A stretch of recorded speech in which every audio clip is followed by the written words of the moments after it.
Bakit nga ba hindi natutulog ang tagabantay ng Israel? Nakakamangha po itong nakita nating video kung saan ang mga missiles ay nahaharang sa gitna ng gabi.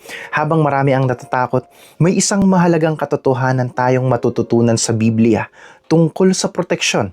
Sa kasaysayan po ng Israel, hindi lang pisikal na depensa ang meron sila, kundi isang spiritual na pangako na tinatawag nating divine protection. Ang salitang shield o kalasag sa Biblia ay hindi lang basta gamit pandigma. Ito po ay simbolo ng presensya ng Panginoon na laging gising para magbantay. Ipinapakita nito na kahit sa pinakamadilim na oras, mayroong mata na hindi pumipikit para sa kaligtasan ng kanyang bayan. Ito ang dahilan kung bakit nananatiling matatag ang kanilang pananampalataya sa gitna ng anumang kaguluhan. Pinaalalahanan tayo, "Behold, he who keeps Israel will neither slumber nor sleep." Ang katotohanan ito ay nagpapaalala sa atin na ang tunay na seguridad ay hindi lang galing sa teknolohiya, kundi sa katapatan ng Diyos na hinding-hindi tayo pababayaan.